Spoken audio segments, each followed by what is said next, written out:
एक जवान इंग्लिश लड़का जिसका नाम कभी नहीं बताया जाता 67 दिनों की लंबी नाव यात्रा करके साउथ अटलांटिक के एक सुनसान टापू पर पहुंचता है। यहाँ उसका काम है पूरे 1 साल तक मौसम का रिकॉर्ड रखना। यात्रा के आखिरी दिन कप्तान उससे पूछता है, तुम किससे भाग रहे हो? लेकिन लड़का कुछ जवाब नहीं देता। जब वे टापू पर पहुंचते हैं तो पूरा क्रू उसका सामान पुराने केबिन तक पहुंचाने में मदद करता है। अजीब बात यह थी कि वहां न कोई पक्षी दिख रहा था और न ही मौसम अधिकारी उनका स्वागत करने आया। केबिन देखकर साफ लगता था कि उसे सालों से छोड़ दिया गया है। कप्तान को लगता है कि यह जगह सुरक्षित नहीं है, लेकिन इंग्लिश लड़का ठान लेता है कि वो यहीं रुकेगा। जांच करते हुए कप्तान और वो लड़का दूर से दिख रहे लाइट हाउस की ओर निकलते हैं। रास्ते में उन्हें पत्थरों पर लिखा संदेश मिलता है, ग्रूनर का फव्वारा। लाइट हाउस पर दस्तक देने पर कोई जवाब नहीं मिलता तो वो दोनों दरवाजा तोड़कर अंदर जाते हैं। ऊपर जाकर उन्हें एक बूढ़ा आदमी सोता हुआ मिलता है। यही है ग्रूनर। वो बड़बड़ाता है, पानी में वापस जाओ। कप्तान उससे पिछले मौसम अधिकारी ऑल्डोर विगलैंड के बारे में पूछता है, जिसे वो वापस ले जाने आया था, लेकिन ग्रूनर बताता है कि वो टाइफस से मर गया और एक दिन बस गायब हो गया। इससे ज्यादा मदद न मिलने पर दोनों वापस लौट आते हैं। आखिरी बार कप्तान इंग्लिश लड़के को रोकने की कोशिश करता है और उसे बंदूक देना चाहता है, लेकिन लड़का मना कर देता है। अलविदा कहकर वो अपने केबिन में लौट आता है और मौसम मापने के औजार लगाने लगता है। जब वो लड़का अपने कमरे की दराज खोलता है तो उसे पिछले मौसम अधिकारी की छोड़ी हुई डायरी मिलती है। आग के पास बैठकर वो उसे पढ़ने लगता है। शुरू के कुछ पन्नों में सामान्य बातें लिखी थी, टापू के पौधों और जानवरों के बारे में। साथ ही एक फोटो भी थी जिसमें शादी का जोड़ा पहने एक औरत दिखाई देती है। पीछे लिखा था, मिसेस विगलैंड, लव लव लव। यानी वो पिछले अधिकारी ऑल्डोर विगलैंड की पत्नी थी। लेकिन धीरे धीरे डायरी अजीब होती चली जाती है। उसमें समुद्र से निकलने वाले कुछ डरावने जीवों की तस्वीरें और नोट्स बने थे जो इंसानों पर हमला करते थे। और एक लाइन ने तो उसे हिला दिया, डार्विन गलत था। अगले दिन जब वो समुद्र तट पर मौसम का रिकॉर्ड ले रहा था तो उसे रेत पर बने गोल घेरे दिखाई देते हैं जिनमें सीपियां भरी थी। ये बिल्कुल परफेक्ट आकार में बने थे, मानो किसी ने जानबूझकर बनाए हों।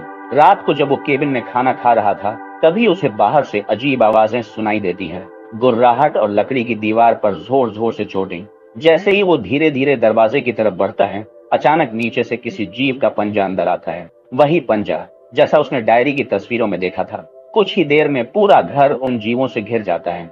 डर के मारे वो जल्दी से बेसमेंट में भागता है और दरवाजा बंद कर देता है। ऊपर झांकने के लिए जब वो लकड़ी में बने एक छोटे छेद से देखता है तो सामने एक जीव भी उसी छेद से उसे घूर रहा होता है। तुरंत हिम्मत करके वो वहां से चाकू घोंप देता है। बाहर अभी भी कई जीव थे, इसलिए वो दरवाजे को रस्सी से बांध देता है और पूरी रात बेसमेंट में ही बिताता है। सुबह जब वो बाहर आता है तो घर के फर्श पर खून और रेत पर अजीब पैरों के निशान दिखते हैं। डर कर वो लाइट हाउस की ओर भागता है और ग्रूनर को आवाज लगाता है, लेकिन दरवाजा नहीं खुलता। बहुत पुकारने के बाद ग्रूनर खिड़की खोलता है और गुस्से में उस पर पानी फेंक कर कहता है, तुम्हें नाव पर ही रहना चाहिए था, और फिर दरवाजा बंद कर देता है। बेबस होकर इंग्लिश लड़का अपने केबिन लौट आता है और रात के लिए घर को मजबूत करने की तैयारी करने लगता है।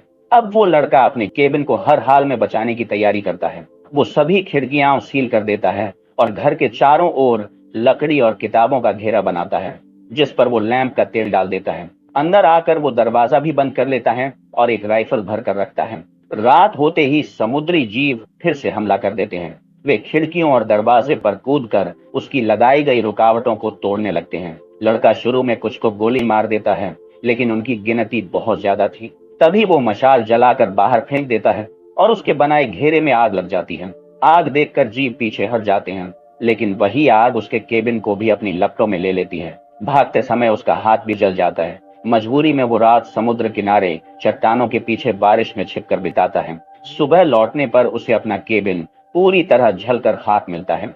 वो अपना घायल हाथ रूमाल से बांधता है और राइफल लेकर चुपके से ग्रूनर का पीछा करने निकलता है। जैसे ही वो फव्वारे के पास उसे मारने की कोशिश करता है, अचानक एक समुद्री जीव उस पर हमला कर देता है। लेकिन ये जीव अलग था। ये एक मादा थी और उस पर इंसानों जैसा स्वेटर पहना हुआ था। वो उसे धक्का देकर हटाता है और बंदूक तान देता है। तभी ग्रूनर भी वहां पहुंचता है और अपनी बंदूक उस पर तान देता है। लड़का हार नहीं मानता। वो ग्रूनर को धमकाता है कि अगर उसने हथियार नहीं डाला तो वो उस मादा जीव को मार देगा।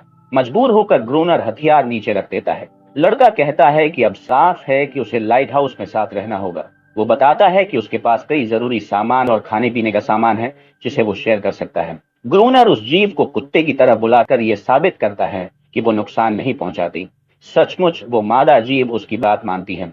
इस पर ग्रूनर मान जाता है और उसे लाइट हाउस में रहने की इजाजत देता है। जाते जाते वो इंग्लिश लड़के को नया नाम देता है, फ्रेंड। वो दोनों साथ मिलकर जल चुके केबिन से जितना भी सामान बचा सकते हैं उठा लेते हैं। इस बीच फ्रेंड ग्रूनर से कहता है कि उसे यकीन है पिछला मौसम अधिकारी ऑल्डोर विगलैंड टाइफस से नहीं मरा था, बल्कि अकेलेपन और जीवों के हमले में खत्म हो गया। वो इसे ग्रूनर की गलती मानता है, लेकिन ग्रूनर इस बात से न सहमत होता है और न ही इनकार करता है। ग्रूनर बस इतना कहता है कि जल्दी चलो, क्योंकि रात होने वाली है। कुछ दिन बाद फ्रेंड लाइट हाउस के अंदर सो रहा होता है। तभी वो मादा समुद्री जीव उसके जले हुए हाथ को छाट कर ठीक करने लगती है। उसकी लार में जादुई तरह की हीलिंग पावर थी। तभी ग्रूनर अंदर आता है और बताता है कि फ्रेंड पूरे 2 दिन तक सोता रहा है, इतना कि उसने खुद पर पेशाब भी कर दिया। वे ऊपर जाकर गोलियों की गिनती करते हैं और जीव के बारे में बात करते हैं। ग्रूनर कहता है कि वो उस जीव से सच में बात नहीं कर सकता, बस उसे आदेश दे सकता है। वो बिल्कुल एक कुत्ते की तरह है, जो चाहे कितना भी बुरा बर्ताव करो फिर भी अपने मालिक के पास लौट आता है। लेकिन फ्रेंड उसे हैरानी से देखता है और समझाने लगता है कि ये समुद्री जीव अलग थलग रहकर अपनी ही तरह से जिंदा रहने के लिए विकसित हुए होंगे। ग्रूनर को ये बातें पसंद नहीं आती और वो फ्रेंड को बालकनी पर ले जाकर समझाता है कि इन जीवों को किसी भी तरह की रोशनी से नफरत है, चाहे वो सूरज की हो या लाइट हाउस की। फ्रेंड उससे पूछता है कि जब 4 दिन पहले जहाज आया था तो उसने उसके साथ क्यों नहीं लौटना चाहा। ग्रूनर मुस्कुराकर जवाब देता है, अगर सभ्यता इतनी अच्छी है तो तुम उसे छोड़कर क्यों भाग आए। वो कहता है कि उसे यही जिंदगी पसंद है, जहां वो अपने भाग्य का मालिक है। फ्रेंड कहता है, ठीक है तुम रह सकते हो, लेकिन अगली बार जब कोई जहाज आएगा तो मैं उसे इशारा करके रोकूंगा। इस पर ग्रूनर हंस पड़ता है और बताता है कि यहाँ जहाज कभी आते ही नहीं। ये लाइट हाउस तो सिर्फ पैसों का घोटाला करने के लिए बनाया गया था। दिन बीतते जाते हैं और फ्रेंड धीरे धीरे नई जिंदगी शुरू करने की कोशिश करता है। वो लाइट हाउस की जांच करता है, अपने लिए झूले जैसा बिस्तर लगाता है, एक पुराना डाइविंग सूट ढूंढता है और दीवार पर दिन गिनना शुरू कर देता है। इस बीच वो उस जीव के साथ दोस्ताना व्यवहार करने का भी आदी होने लगता है।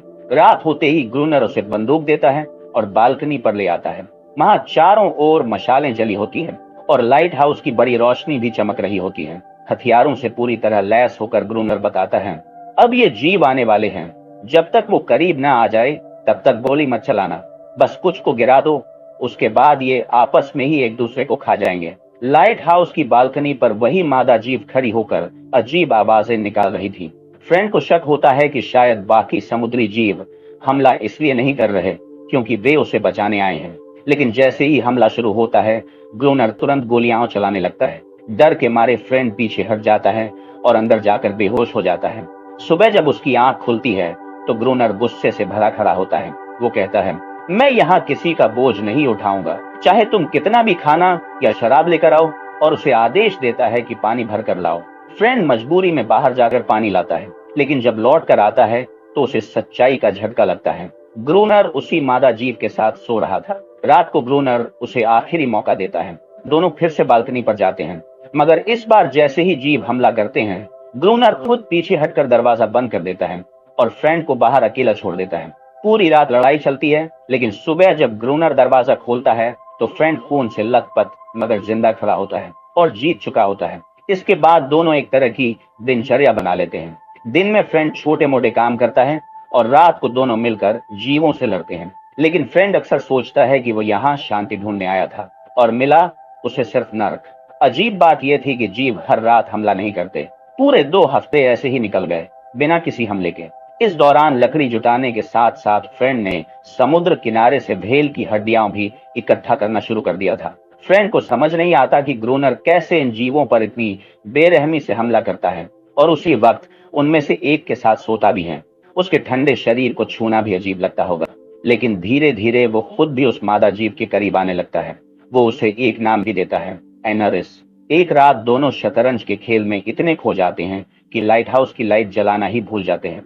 नतीजा ये हुआ कि समुद्री जीव अचानक हमला कर देते हैं। किसी तरह दोनों लाइट हाउस में छिपकर जान बचाते हैं, लेकिन इस हमले में ग्रूनर की टांग घायल हो जाती है।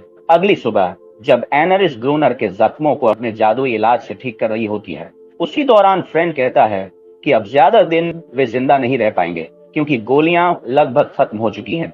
बाद में वह समुद्र तट पर जाता है, जहां उसे रेत में एक हार मिलता है और कुछ दूर एक नाव दिखाई देती है। वो तुरंत लाइट हाउस में दौड़कर जाता है और फ्लेयर गन लेकर बाहर आता है ताकि मदद का इशारा कर सके, लेकिन ग्रूनर उसे रोक देता है। ग्रूनर गुस्से में कहता है कि उसे किसी की मदद नहीं चाहिए, उसे यहाँ सब कुछ मिल गया है और वो और लोगों को इस टापू पर नहीं चाहता। जब वो फ्रेंड पर झपटता है तो एनरिस गुस्से में गरज उठती है और उसे पीछे हटने पर मजबूर कर देती है। कुछ दिनों बाद फ्रेंड सुनता है कि ग्रूनर एनरिस पर चिल्ला रहा है और उसे मार रहा है। एनरिस गुस्से में लाइट हाउस से बाहर भागती है और फ्रेंड उसके पीछे जाता है। वह अपना राइफल पत्थर पर रखकर धीरे से उसके पास जाता है और उसे दिखाता है कि उसने भेल की हड्डियों से एक छोटी नाव बनाई है। एनरिस उस आकार को पहचानती है और उसे समुद्र तट के एक गुप्त जगह पर ले जाती है जहां एक असली टूटी हुई नाव पड़ी होती है। फ्रेंड ये देखकर खुश होकर वापस जाता है और ग्रूनर को बताता है, लेकिन ग्रूनर कहता है कि उसे पहले से पता था। वो बताता है कि उस नाव से एक पुर्तगाली आदमी भागने की कोशिश में आया था, लेकिन समुद्री जीवों ने उसे मार डाला। वो जहाज डायनामाइट से भरा था, लेकिन अब सारा सामान पानी में डूबा हुआ है। फ्रेंड उसे बताता है कि उसने लाइट हाउस में एक पुराना डाइविंग सूट पाया है और अगर वह उसे पहनकर नीचे जाए तो डायनामाइट निकाल सकता है, जिससे इन राक्षसों को हमेशा के लिए खत्म किया जा सके। लेकिन ग्रूनर इस प्लान को बेकार और जानलेवा कहकर मना कर देता है। अगले दिन फ्रेंड खुद ही नाव की मरम्मत करने लगता है, लेकिन तभी वह सुनता है कि एनरिस झरने के पास गा रही है। वो अपना शर्ट उतारकर पानी में उसके साथ उतर जाता है। ये सब ग्रूनर खिड़की से देख लेता है और जलन में भर जाता है। उसी रात ग्रूनर झूठी मुस्कान के साथ फ्रेंड के पास आता है और उसे डाइविंग सूट फेंकते हुए कहता है कि उसने अपना मन बदल लिया है, लेकिन असल में वो उसे मरवाने की साजिश कर रहा होता है ताकि एनरिस सिर्फ उसी की हो जाए। दोनों नाव लेकर जहाज के मलबे वाले इलाके में पहुंचते हैं। फ्रेंड डाइविंग सूट पहनकर गहराई में उतरता है और वहां उसे डायनामाइट से भरे कई बॉक्स मिलते हैं। तभी दो छोटे समुद्री जीव उसके पास तैरते हैं और उसे जमीन पर गिरा देते हैं। हवा कम होने लगती है तो फ्रेंड 3 बार रस्सी खींचता है। ये मदद के लिए संकेत था, लेकिन ग्रूनर जानबूझकर इसे अनदेखा करता है। मजबूरी में फ्रेंड डाइविंग सूट छोड़कर ऊपर नाव तक तैरकर आता है। लाइट हाउस पहुंचकर वे डायनामाइट के बॉक्स खोलते हैं। जैसा सोचा गया था, एक बॉक्स पानी में गिला हो चुका था, लेकिन बाकी ठीक थे। वे डायनामाइट को घर के बाहर 2 लाइनों में दबा देते हैं, एक दीवार के बहुत पास। सर्दी आती है और बर्फ गिरने लगती है। पूरे 1 हफ्ते तक समुद्री जीव हमला नहीं करते। एक सुबह फ्रेंड पाता है कि ग्रूनर रात भर बालकनी पर बैठा रहा और हाथ डायनामाइट डिटोनेटर पर रखा था, लगभग खुद को जमी हुई ठंड में मार डालने वाला। फ्रेंड उसे समझाकर अंदर भेजता है, लेकिन पहले डिटोनेटर की तारें डिस्कनेक्ट कर देता है। 3 हफ्ते और बीत जाते हैं बिना किसी जीव के हमले के। ग्रूनर एनरिस को मारता है, सोच कर कि उसने अपने दोस्तों को चेतावनी दी होगी, और तय करता है कि अब उन्हें जाल लगाना होगा। उस रात फ्रेंड खुले दरवाजे के पास लैंपों के घेरे में खड़ा रहता है और ग्रूनर एनरिस को बालकनी पर ले जाता है ताकि वो गा सके।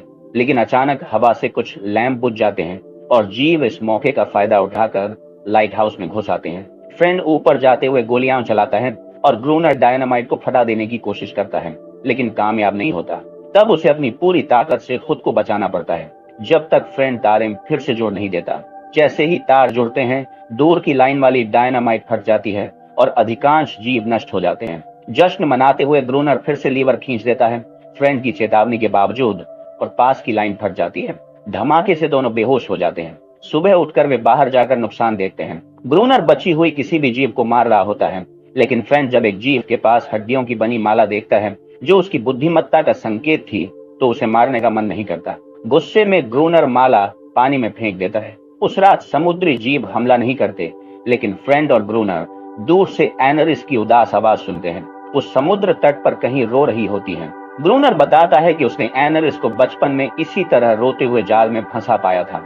वो हमेशा ऐसे ही करती है, खूब रोती है, लेकिन फिर वापस लौट आती है। फ्रेंड सोचता है कि शायद वो शोक मना रही है। अगले दिन समुद्र तट पर चलते हुए फ्रेंड 2 छोटे समुद्री जीव देखता है। दोस्ती करने की कोशिश में वह उनके लिए रेत पर पत्थरों का एक गोला बनाता है और बीच में अपनी छोटी भेल हड्डियों की नाव रख देता है। फिर वह लाइट हाउस लौटता है। वहां ग्रूनर केवल दिखावे के लिए उनकी राइफल्स में नकली गोलियां भर रहा होता है ताकि डर कायम रहे।